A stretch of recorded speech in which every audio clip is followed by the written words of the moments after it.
এত বড় কেলেঙ্কারি কাজ তুই করতে পারলি? আগামী 2 দিনের মধ্যে তোমার রিয়াজের সাথে আমি বিয়ে দিয়ে দেবো। যাও, ঘরে যাও, যাও।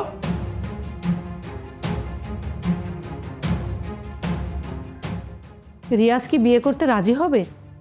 এই বিষয়ে তুমি কোনো চিন্তাই করো না। রিয়াজ বিয়ে করার জন্য এক পায়ে খাড়া।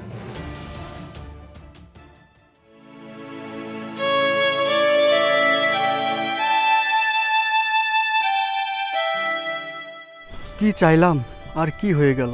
মেয়েদের আমি এত ঘৃণা করতাম, অথচ আবার মেয়ের খপ্পরেই পড়ে গেলাম।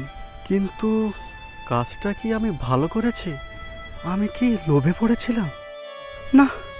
তবে কি আমি রিমাকে ভালোবাসি? বারবার রিমার কথা কেন মনে পড়ছে? একটা কল করে দেখব।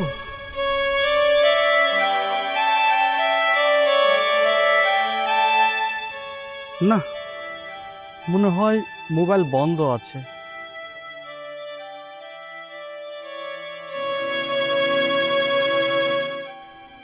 বাড়িটা কেমন থমথমে ভাব। গতকালও সবাই কত হাসি খুশি ছিল। তবে কি আমি ভুল করলাম? রিফাত কি সত্যি লোভী ছিল? সে তো আমার উপকারই করেছে। তার সাথে এত দুর্ব্যবহার করা কি আমার ঠিক হয়েছে? রিফাতের কথা আমার এত মনে পড়ছে কেন? সে এখন কোথায়? ইস, মোবাইলটা যদি কেড়ে না নিত।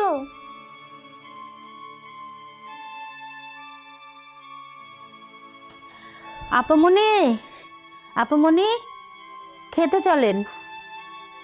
সাজেদা শোন, জি আপামনি। রিফাতকে তোর কেমন লাগে রে? আপামনি, রিফাত ভাইয়া খুব ভালো মানুষ। বাবা আমার বিয়ে ঠিক করেছে ওই বদমাইশ রিয়াজের সঙ্গে। এখন আমি কি করি? আচ্ছা তুই যা। ঠিক আছে আপামনি।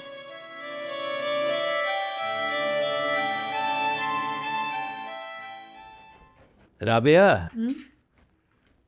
কি সিদ্ধান্ত হলো? রিয়াজ রাজি হয়েছে? হ্যাঁ, রিয়াজ রাজি হয়েছে। আগামীকালকে বিকালে দিয়ে রেজিস্ট্রি করে বিয়ে হবে। পরে অনুষ্ঠান করব আমরা। এ একটা ভালো সিদ্ধান্ত নিয়েছ। মেয়ের মন কখন বদলে যায় বলা যায় না। আপামনি, গুরুত্বপূর্ণ কথা আছে। কি কথা?